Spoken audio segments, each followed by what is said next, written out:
Hello friends, welcome back to my YouTube channel. মই অনুৰাগ শৰ্মা আপোনালোক সকলোকে পুনৰবাৰ স্বাগতম জনাইছো মোৰ YouTube চেনেলটোলৈ। আজি মই আপোনালোকৰ সন্মুখত এটা নতুন ভিডিঅলৈ উপস্থিত হৈছো আৰু আজিৰ ভিডিঅত মই আপোনালোকৰ সৈতে শ্বেয়াৰ কৰিম ডিসকাস কৰিম অসম লোক আয়োগ আসাম পাব্লিক সাৰ্ভিস কমিশনৰ যোনটো ইন্সপেক্টৰ অফ লিগেল মেট্ৰলজিৰ পোষ্ট ওলাইছিলে food public distribution and consumer affairs department government of Assam তাৰ আজি আমি ডিসকাস কৰিম স্যালাৰি ওয়াৰ্ক প্ৰোফাইল আৰু কেৰিয়াৰ প্ৰগ্ৰেছন ঠিক আছে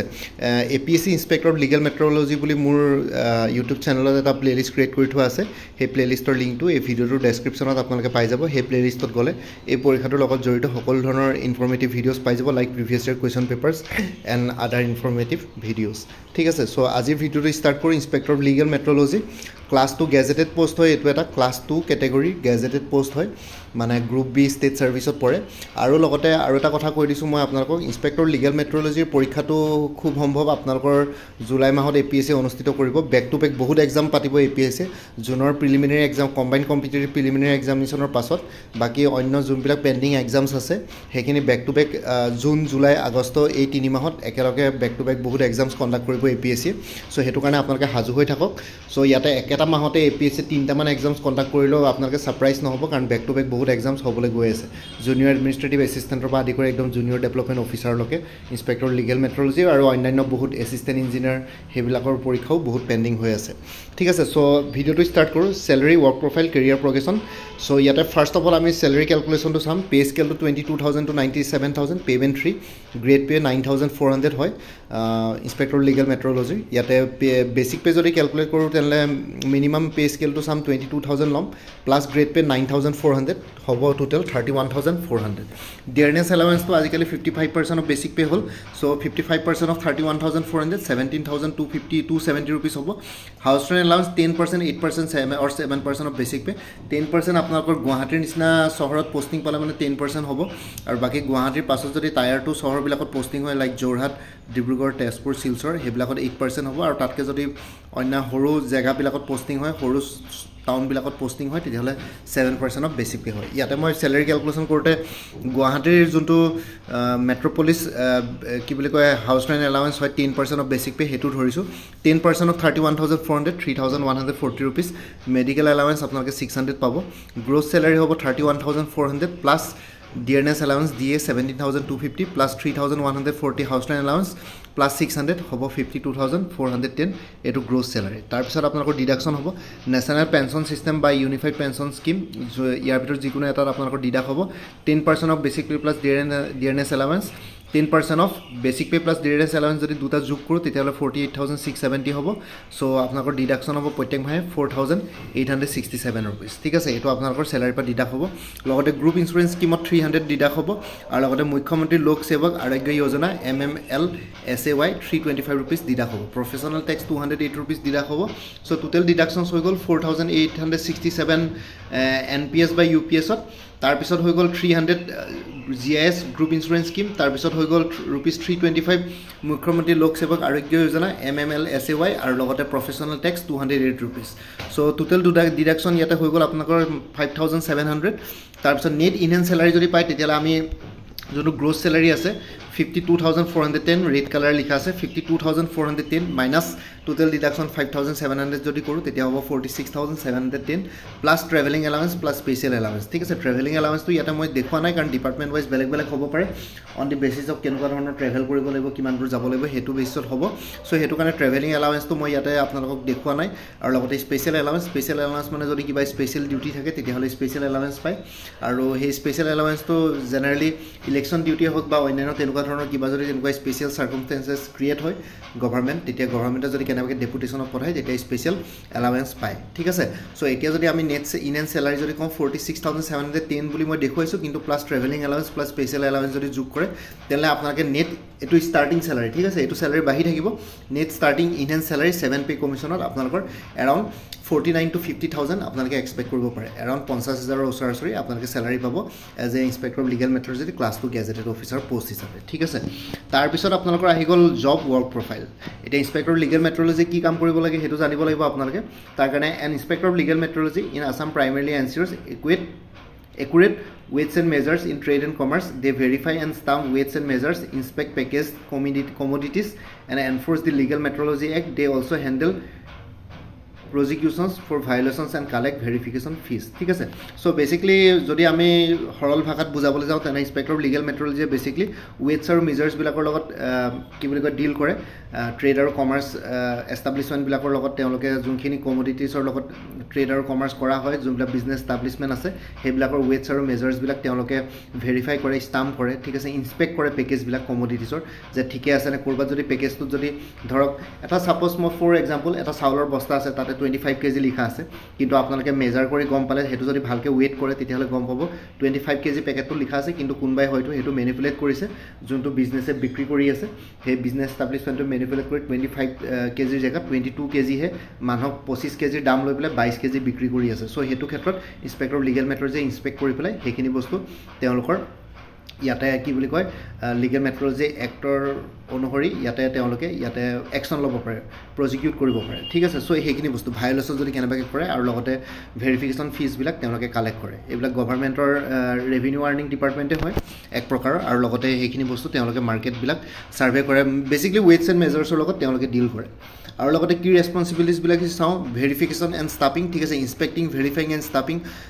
stamping all types of weights and measures used for trade including weighting instruments and measuring instruments আৰু weighting instruments আৰু measuring instruments বিলাকৰ ক্ষেত্ৰতো তেওঁলোকে ডিল কৰে ইন্সপেক্ট কৰে ভেৰিফাই কৰে ষ্টাম্পিং কৰে ঠিক আছে তাৰ পিছত হৈ গ'ল enforcing the provisions of the legal metrology act and rules including inspecting packages commodities ensuring accurate quantities and taking action against violation ঠিক আছে legal metrology act আৰু rules বিলাক তেওঁলোকে provisions বিলাক enforce কৰে আৰু লগতে ইন্সপেক্ট কৰে পেকেজ commodities বিলাক আৰু লগতে accurate quantities আছে নে নাই আৰু লগতে কোনবাই যদি ভায়োলেট কৰিছে এইবিলাক বস্তু তেলে action ল'ব পাৰে against them ঠিক আছে prosecution registering prosecution cases against offenders for violation of the legal metrology act or laws legal metrology act or laws বিলাক কোনবাই যদি ভায়োলেট কৰে কোনবা ট্ৰেড বা বিজনেছ এষ্টাব্লিশমেন্টে কমাৰ্চ এষ্টাব্লিশমেন্টে তেতিয়ালে তেওঁলোকে ইয়াৰ ক্ষেত্ৰত প্ৰজিকিউট কৰিব পাৰে বা অফেন্ডাৰ্স বিলাকৰ এগেইনষ্ট কেसेছ ল'ব পাৰে under legal metrology act and rules consumer protection consumer conducting surprise inspections and raids to prevent malpractices like inaccurate weights and measures and overcharging ঠিক আছে তেওঁলোকে সারপ্রাইজ ইন্সপেক্ট কৰে পটকে কেতিয়াবা দোকানত আহি যায় খবৰ নিদিয়াকে পটকে মালপ্ৰেক্টিসেছ বিলাক তেওঁলোকে কি বুলি কয় হেৰি কৰে মানে বস্তুবোৰ চেক কৰে তাৰ পিছত যদি কেনেবাকে যদি ভায়োলেট কৰিছে তেতিয়ালে হেবোৰ তেওঁলোকে বিজনেছ এষ্টাব্লিশমেন্টৰ এগেইনষ্টে একচন লয় Revenue collection collecting revenue verification fees and depositing them into the treasury so government treasury verification fees bila তেওঁলোকে কালেক্ট কৰি পেলাই ডিপোজিট কৰে এটো revenue collection department হয় এক প্ৰকাৰ আৰু লগতে awareness ঠিক আছে participating in awareness programs and campaigns to educate consumers and traders about their rights and responsibilities under the legal metrology act ঠিক আছে ইয়াতে এনেকুৱা নহয় যে অকল ট্ৰেডাৰ্স বিলাকৰ এগেইনষ্টে কাম কৰিব ট্ৰেডাৰ্স খিনিক আৰু লগতে কনজিউমাৰ্স খিনিক যোনবিলাক মানুহে কনজিউমাৰ্স মানে কি যোনবিলাকে প্ৰডাক্ট বিলাক ইউজ কৰিব কনজিউম কৰিব তেওঁলোকৰ ক্ষেত্ৰতো আৰু লগতে যোনখিনি প্ৰডাক্ট বিলাকৰ বিজনেছ কৰিব ট্ৰেড কৰিব তেওঁলোকৰ ক্ষেত্ৰতো লিগেল মেট্ৰলজি এক্টৰ অনুসৰি গুটে ৰাইটস এণ্ড ৰেসপন্সিবিলিটিজ বিলাক তেওঁলোকক সেইখিনি বস্তু এডুকেট কৰা বা এৱাৰনেছ প্ৰগ্ৰাম বিলাকত পাৰ্টিসিপেট কৰা বা কন্টাক্ট কৰা হেবিলাক তেওঁলোকৰ ডিউটি এডিশনাল ডিউটিজ হিচাপে maintaining records and registers related to verification inspection and enforcement activities so তেওঁলোকে ৰেকৰ্ডছ আৰু ৰেজিষ্টাৰ্ছ বিলাক তেওঁলোকে মেইনটেইন কৰে ভেৰিফিকেশ্যন ইন্সপেকশ্যন আৰু এনফোৰ্সমেন্ট এক্টিভিটিজৰ আৰু লগতে assisting in the formulation and implementation of policies related to legal মেট্ৰলজিৰ পলিচিজ বিলাক ফৰ্মুলেট আৰু ইমপ্লিমেন্ট কৰা তেওঁলোকে এসিস্ট কৰে any other disputes any other duties assigned by the superior officers আৰু কোনবাই যদি কোনবা তেওঁলোকৰ superior officer যদি বেলেগ কিবা ডিউটি দিয়ে এইবিলাক ডিউটিৰ বাহিৰে তেতিয়াও হেখিনি বস্তু ক্যাৰি আউট কৰে ঠিক আছে লিগেল মেট্ৰলজি এক্টৰ অধীনত আৰু লিগেল মেট্ৰলজি মানে এখিনি ক্যাৰি আউট কৰে লিগেল মেট্ৰলজি এক্টৰ কথা কৈছে the legal metrology act 2009 is the primary law under which inspectors of legal metrology operate legal metrology act 2009 ৰ আন্ডাৰত প্ৰাইমাৰী ল হয় এটো এটা যোনটোৰ আন্ডাৰত legal metrology inspector of legal metrology খিনিয়ে অপাৰেট কৰে ডিউটিজ ক্যাৰি আউট কৰে it aims to ensure accuracy in weights and measures prevent unfair trade practices and protect consumer interest ঠিক আছে ইয়াতে ওয়েটস এণ্ড মেজাৰ্ছ বিলাক একুৰেট হয় না হেতু এনশ্যোৰ কৰে এই actor under legal metrology act 2009 লগতে আনফেয়াৰ ট্ৰেড প্ৰেক্টিসেছ বিলাক প্ৰিভেন্ট কৰে যাতে কনজিউমাৰ বিলাকৰ ইন্টাৰেষ্ট বিলাক প্ৰটেক্ট হয় আৰু লগতে ট্ৰেডাৰ্স বিলাকে যাতে ডিসিপ্লিন আৰু প্ৰপাৰ এই ইন্সপেক্টৰ লিগেল মেট্ৰলজি এক্টখন ফলো কৰি পেলাই গুটেখিনি বস্তু ট্ৰেড এণ্ড কমাৰ্চ তেওঁলোকে কৰে the act covers various aspects including verification stamping inspection and enforcement ঠিক আছে আৰু এই যোনখন এক্ট আছে সেইখনে ভেৰিয়াছ এসপেক্টস কভাৰ কৰে লাইক ভেৰিফিকেশ্যন ষ্টাম্পিং ইন্সপেকশ্যন আৰু এনফোৰ্সমেন্ট ঠিক আছে আৰু legal metrology inspector legal metrology বিলাকে দোকানে গৈ পেলাই বা ট্ৰেড এষ্টাব্লিশমেন্ট বিলাকত গৈ পেলাই ভিজিট কৰি পেলাই ইন্সপেক্ট কৰে কেতিয়াবা অকলেও যাবলগীয়া হয় কেতিয়াবা এজন দুজন লগত টিম থাকে এছিষ্টেণ্ট ইনস্পেক্টৰ থাকিব পাৰে বা কোনোবা তেনেকুৱা থাকিব পাৰে ঠিক আছে এছিষ্ট কৰে তেনেকৈ দুজন তিনিজনকৈ টিম লৈ পেলাই বজাৰবিলাকত আপোনালোকে কেতিয়াবা দোকানত দেখিব পাৰে ঠিক আছে যিকোনো ডিষ্ট্ৰিক্টতে আপোনালোকে দেখিব পাৰে ইনস্পেক্টৰ অফ লিগেল মেট্ৰলজি মানুহ আৰু ডিষ্ট্ৰিক্ট কমিশ্যনৰ আণ্ডাৰত তেওঁলোকে অপাৰেট কৰে তেওঁলোকৰ নিৰ্দিষ্ট এটা ডিপাৰ্টমেণ্ট থাকে কিন্তু ডিপাৰ্টমেণ্টবিলাকৰ প্ৰত্যেকখন ডিষ্ট্ৰিক্টৰ সকলো ডিপাৰ্টমেণ্টৰ আটাইতকৈ হেডজন হ'ব ডিষ্ট্ৰিক্ট কমিশ্যনাৰৰ আণ্ডাৰত গোটেইবিলাক ডিপাৰ্টমেণ্টে পৰে চ' সেইটো কাৰণে ডিষ্ট্ৰিক্ট কমিশ্যনাৰেও ইনস্পেক্টৰ লিগেল মেট্ৰলজি বা লিগেল মেট্ৰলজি ডিপাৰ্টমেণ্টৰ পৰা হেল্প আৰু এছিষ্টেঞ্চ ল'ব পাৰে এনেকুৱাবিলাকৰ ক্ষেত্ৰত ঠিক আছে চ' এইখিনি হৈ গ'ল এতিয়া আমি আহিলোঁ কেৰিয়াৰ প্ৰগ্ৰেশ্যনৰ ওপৰত ইনস্পেক্টৰ লিগেল মেট্ৰলজি হিচাপে জইন কৰিলে আপোনালোকৰ কেৰিয়াৰ প্ৰগ্ৰেশ্যনটো কেনেকুৱা হ'ব চ' প্ৰথম পষ্টটো হ'ল ইনস্পেক্টৰ অফ লিগেল মেট্ৰলজি আপোনালোকে স্ক্ৰীণত দেখিছে তাৰপিছত ইনস্পেক্টৰ লিগেল মেট্ৰলজিটো ক্লাছ 2 গ্ৰেড 2 পষ্ট হয় তাৰপিছত ক্লাছ 2ৰে গ্ৰেড 2 কেটেগৰী ঠিক আছে যদি পে স্কেলটো চাওঁ তাৰপিছত এটা প্ৰমোশ্যন পালে এছিষ্টেণ্ট কণ্ট্ৰল অফ লিগেল মেট্ৰলজি হ'ব সেইটো ক্লাছ 2 পষ্টে হয় ক্লাছ 2 গেজেটেড পষ্টে হয় ক্লাছ 2 গ্ৰেড 1 অকণমান গ্ৰেড পেটো বাঢ়ি যায় ইয়াতে তাৰপিছত হৈ গ'ল নেক্সট হৈ গ'ল ডেপুটি কণ্ট্ৰলাৰ অফ লিগেল মেট্ৰলজি সেইটো ক্লাছ 1 গ্ৰেড 2 পষ্ট হয় ইয়াতে আপোনালোকৰ পে স্কেলত 12,700 গ্ৰেড পে মান হয়গৈ তাৰপিছত joint controller of legal metrology class 1 grade 1 আৰু কণ্ট্ৰলাৰ অফ লিগেল মেট্ৰলজিটো লিগেল মেট্ৰলজি ডিপাৰ্টমেণ্টৰ আটাইতকৈ হায়েষ্ট পষ্ট হয় এইটো কণ্ট্ৰলাৰ অফ লিগেল মেট্ৰলজিটো বেছিকলি আপোনালোকে ইনস্পেক্টৰ লিগেল মেট্ৰলজি জইন কৰি পেলাই হ'বগৈ নোৱাৰে কণ্ট্ৰলাৰ অফ লিগেল মেট্ৰলজি পষ্টটো জেনেৰেলি ACS আৰু IS অফিচাৰবিলাকৰ ক্ষেত্ৰত ৰিজাৰ্ভ থাকে আপোনালোকে ইনস্পেক্টৰ লিগেল মেট্ৰলজি হিচাপে জইন কৰি highest promotion joint controller of legal মেট্ৰলজিলৈকে যাব পাৰে কিন্তু কণ্ট্ৰল অফ লিগেল মেট্ৰলজিটো সদায় ACS বা IS অফিচাৰকে ইয়াতে দিয়া হয় সেইটো কাৰণে ACS বা IS বিলাক চিভিল মানে হায়াৰ চিভিল ছাৰ্ভিচেছ বুলি কোৱা হয় চ' তেওঁলোকৰ প্ৰত্যেকটো ডিপাৰ্টমেণ্টৰে যেতিয়া হায়েষ্ট পজিশ্যনটো হয় তেতিয়া ACS বা IS অফিচাৰকে এজাইন কৰা হয় ডেপুট কৰা হয় যিকোনো ডিপাৰ্টমেণ্টত চ' এওঁলোকৰ এতিয়া ইউনিভাৰ্চেল ছাৰ্ভিচ ৰুলছ ফ'ল' কৰে ACS আৰু IS বিলাকে যিকোনো ডিপাৰ্টমেণ্টত গৈ পেলাই তাৰে ডিপাৰ্টমেণ্টত কাম কৰিব পাৰে তেওঁলোকৰ আণ্ডাৰত চব ডিপাৰ্টমেণ্টে পৰে চ' সেইটো কাৰণে এইটো একচুৱেলি সেইকাৰণে কোৱা হয় এইটো এটা কি বুলি কয় তেওঁলোকৰ কিছুমান এক্সট্ৰা পাৱাৰ থাকে যোনবিলাক অন্য ডিপাৰ্টমেণ্টত নাথাকে ঠিক আছে আৰু লগতে ইনস্পেক্টৰ লিগেল মেট্ৰলজি হিচাপে আপোনালোকে মিনিমাম 7.5 ইয়াৰ্ছ চাকৰি কৰাৰ পিছত আপোনালোকে ডিপাৰ্টমেণ্টেল এক্সাম দিবৰ কাৰণে কোৱালিফাই হয় ডিপাৰ্টমেণ্টেল এক্সাম দি পেলাই লগতে ছাৰ্ভিচ পাৰফৰ্মেঞ্চবিলাক চাই পেলাই ভেৰিফাই কৰি পেলাই স্ক্ৰুটিনি কৰি পেলাই আপোনালোকৰ assistant control of legal metrology হিচাপে প্ৰমোশ্যন দিব পাৰে তাৰপিছত assistant control of legal metrology হিচাপে আপোনালোকে মিনিমাম 5 বছৰ থাকিবলগীয়া হয় তাৰপিছত ডেপুটি কণ্ট্ৰল অফ লিগেল মেট্ৰলজিলৈ প্ৰমোশ্যন পাব পাৰে আৰু প্ৰমোশ্যন পাবৰ কাৰণে আপোনালোকে ডিপাৰ্টমেণ্টেল এক্সাম দিবই লাগিব প্ৰত্যেকটো ডিপাৰ্টমেণ্টতে এনেকুৱা নহয় আপোনালোকক কেইদিনমান চাকৰি কৰাৰ লগে লগে কেইবছৰমান চাকৰি কৰাৰ লগে লগে চিনিয়ৰিটি বেছত প্ৰমোশ্যন দি দিব তেনেকুৱা ডিপাৰ্টমেণ্টেল এক্সামছ কিছুমান থাকে সেইবিলাক আপোনালোকে মেণ্ডেটৰিলি ক্লিয়াৰ কৰি যাব লাগিব তাৰপিছত deputy control of legal metrology হিচাপে আপোনালোকে 3 to 4 ইয়াৰ্ছ থকাৰ পিছত joint control of legal metrology হিচাপে প্ৰমোশ্যন পাব পাৰে এইটো মই মিনিমাম কথা কৈছোঁ ইনস্পেক্টৰ লিগেল মেট্ৰলজি হিচাপে মই কৈছোঁ যে আপোনালোকে মিনিমাম 7.5 ইয়াৰ্ছ চাকৰি কৰিব লাগিব কিন্তু সেই মিনিমামটো সেইটো মিনিমাম মেক্সিমাম সেইটো 7.5 ইয়াৰ্ছটো গৈ পেলাই আজিকালি 12 to 13 ইয়াৰ্ছ হৈ যায়গৈ তাৰপিছত এছিষ্টেণ্ট কণ্ট্ৰল অফ লিগেল মেট্ৰলজি মই 5 বছৰ মিনিমাম কৰিব লাগিব কৈছোঁ সেই 5 বছৰটো গৈ পেলাই আজিকালি 7.5 বছৰ বা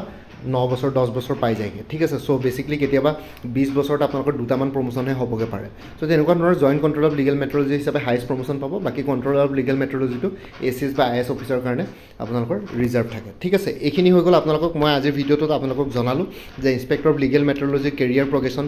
ৱৰ্ক প্ৰফাইল বা জব প্ৰফাইল কেনেকুৱা হ'ব পাৰে আৰু লগতে চেলাৰী কেলকুলেশ্যন এই তিনিটা বস্তু আপোনালোকৰ সৈতে শ্বেয়াৰ কৰিলোঁ আৰু লগতে ইনস্পেক্টৰ অফ লিগেল মেট্ৰলজিৰ কাৰণে আপোনালোকে যদি প্ৰিপেৰেশ্যন কৰি আছে তেতিয়াহ'লে কোৰ্চো এভেইলেবল আছে আপোনালোকে মোৰ পৰা কোৰ্চ ল'ব পাৰে ঠিক আছে মই এবাৰ এনেই দেখাই দিছোঁ ইয়াতে মই অকণমান আপোনাক ইনস্পেক্টৰ লিগেল মেট্ৰলজি যোনখন জেনেৰেল ষ্টাডিজৰ পেপাৰ আছে তাৰ কাৰণে 249 ৰুপিছত এটা কোৰ্চ এভেইলেবল আছে আপোনালোকে যদি ইণ্টাৰেষ্টেড এইটো হোৱাটছএপ নম্বৰত মেছেজ কৰিব পাৰে 9706557851 MCQ ফৰ্মেটত কোৰ্চবিলাক আছে বাকী ছায়েন্সৰ পেপাৰকেইখনৰ মোৰ তাত কোৰ্চ নাপাব কিন্তু ছায়েন্সৰ বাহিৰে আপোনালোকে যদি জেনেৰেল ষ্টাডিজ পেপাৰখনৰ কাৰণে মেটেৰিয়েলছ লাগে মোৰ লগত যোগাযোগ কৰিব পাৰে বাকী আপকামিং এক্সামছবিলাকৰ কাৰণেও যদি প্ৰিপেৰেশ্যন কৰিছে লাইক APSC CC প্ৰিলিমিনাৰী আহি গ'ল 8 জুনত তাৰ কাৰণে এটা মক প্ৰেক্টিছ ছল্ভ পেপাৰ্ছ দুখন এভেইলেবল আছে জেনেৰেল ষ্টাডিজ আৰু CSET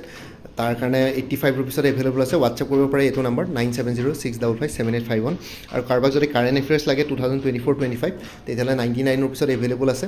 9706557851ত যোগাযোগ কৰিব পাৰে আৰু কাৰোবাক যদি প্ৰিলিমিনাৰী মক প্ৰেক্টিছ ছল্ভ পেপাৰ্ছ দুখন প্লাছ কাৰেণ্ট এফেয়াৰ্ছ যদি লাগে 175 ৰুপিছত এভেইলেবল আছে এইটো নম্বৰত হোৱাটছএপ কৰিব পাৰে 9706557851 এইদৰেই 3.0 ফুল কোৰ্চ এভেইলেবল আছে 300ত হোৱাটছএপ কৰিব পাৰে 9706557851 ইনস্পেক্টৰ অফ লিগেল মেট্ৰলজিৰ ফুল কোৰ্চ এভেইলেবল আছে পেপাৰ 1 ইংলিছ আৰু আৰু পেপাৰ 2 কাৰেণ্ট এফেয়াৰ্ছ মেথমেটিক্স আৰু ৰিজনিং 99 ৰুপিছত এইটো নম্বৰটো হোৱাটছআপ কৰিব পাৰে 9706557851 APSC junior development officer full course available আছে 299ত এইটো নম্বৰ হোৱাটছআপ কৰিব পাৰে 9706557851 আৰু ইন্সপেক্টৰ লিগেল মেট্ৰলজি কথা ক'লোৱে জেনাৰেল ষ্টাডিজৰ কোৰ্ছ এভেইলেবল আছে 249ত হোৱাটছআপ কৰিব পাৰে এইটো number APSC junior development junior administrative এছিষ্টেণ্টৰ ফুল কোৰ্ছ এভেইলেবল আছে 349ত phase 1 full course on general studies phase 2 general English plus precis writing ইয়াতে হোৱাটছআপ কৰিব পাৰে 9706557851 আসাম এগ্ৰিকালচাৰ ইউনিভাৰ্চিটিৰ যদি ফুল কোৰ্ছ বিচাৰিছে 299 ৰুপিছত এভেইলেবল আছে এইটো নম্বৰত হোৱাটছআপ কৰিব পাৰে 9706557851 APSC জুনিয়ৰ ইঞ্জিনিয়াৰ ফুল কোৰ্ছ এভেইলেবল আছে জেনাৰেল ষ্টাডিজ এণ্ড ইংলিছ গ্ৰামাৰৰ ওপৰত 249ত এইটো নম্বৰত হোৱাটছআপ কৰিব পাৰে 9706557851 APSC agriculture development officer full course available আছে জেনাৰেল ষ্টাডিজৰ ওপৰত 249ত এইটো নম্বৰত হোৱাটছআপ কৰিব পাৰে 9706557851 আপোনালোকে মোৰ পৰা কোৰ্ছ ল'লে কাৰেণ্ট এফেয়াৰ্ছবিলাক লাইফ টাইম পাই থাকিব তাৰ কাৰণে কোনো ফাৰ্ডাৰ পে'মেণ্ট কৰিব নালাগে জাষ্ট প্ৰত্যেক মাহৰ বিগিনিঙতে এটা ৰিমাইণ্ডাৰ মেছেজ দিলে হ'ল যে প্ৰিভিয়াছ মান্থ বা লাষ্ট মান্থৰ কাৰেণ্ট এফেয়াৰ্ছ লাগে এতিয়া বৰ্তমান কোৰ্ছ ৰুমত কাৰেণ্ট এফেয়াৰ্ছ 2024 ফুল ইয়েৰ মান্থ ৱাইজ আৰু 2025 এপ্ৰিললৈকে কভাৰ কৰা হৈছে মে' মাহটো জাষ্ট যোৱাকালি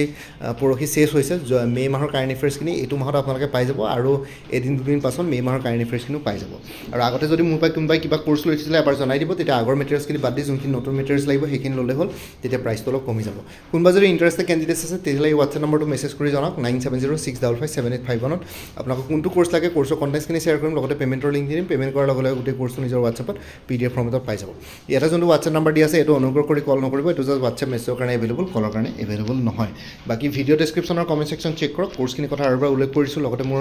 আৰু এটা চেনেল আছে অসম আইকিউ বুলি সেই চেনেলটোৰ লিংকটো এই ভিডিঅ'টোৰ ডেছক্ৰিপশ্যনত শ্বেয়াৰ কৰিছোঁ আপোনালোকে সেইটো চেনেলটো ছাবস্ক্ৰাইব কৰিব পাৰিব যাতে ভৱিষ্যতলৈ এনেকুৱা ধৰণৰ কম্পিটিটিভ এক্সামছবিলাক দিয়াৰ ক্ষেত্ৰত আৰু অলপ এক্সট্ৰা গাইডেঞ্চ পাই যায় বাকী মোৰ ভিডিঅ'ছবোৰ চাই যদি ভাল পায় মোৰ চেনেলটো ছাবস্ক্ৰাইব কৰি ল'ব আৰু লগতে আপোনালোকৰ যিমানখিনি ফেমিলি ফ্ৰেণ্ডছ ৰিলেটিভছ আৰু চিনাকি এক্সপিৰিয়েঞ্চ আছে তেওঁলোকৰ লগত মোৰ চেনেলটো শ্বেয়াৰ কৰিব লগতে কমেণ্ট ছেকশ্যনত জনাব কিবা যদি কুৱেশ্যন থাকে ডাউট থাকে মই নিশ্চয় আপোনালোকৰ কুৱেশ্যনছ আৰু ডাউটছবিলাকৰ ৰিপ্লাই দিবলৈ চেষ্টা কৰিম বাকী APSC ইন্সপেক্টৰ লিগেল মেট্ৰলজি বুলি এটা প্লেলিষ্ট ক্ৰিয়েট কৰি থোৱা আছে মোৰ ইউটিউব চেনেলত সেই প্লেলিষ্টৰ লিংকটো এই ভিডিঅ'টোৰ ডেছক্ৰিপশ্যনত দি দিছোঁ আপোনালোকে সেই প্লেলিষ্টত গ'লে এই পৰীক্ষাটোৰ লগত জড়িত সকলো ধৰণৰ ইনফৰ্মেটিভ ভিডিঅ'ছ পাই যাব বাকী আজিৰ ভিডিঅ'টো ইমানতে সমাপ্ত কৰি আপোনালোক সকলোৰ পৰা বিদায় ল'লোঁ কাইলৈ পুনৰ এটা নতুন ভিডিঅ'লৈ আপোনালোকৰ সন্মুখত উপস্থিত হ'ম তেতিয়ালৈকে ভালকৈ প্ৰিপেৰেশ্যন কৰি থাকক সকলোৱে অল দি বেষ্ট থাকিলে bye take care friends Bharat মাতা কি জয় জয় আই অসম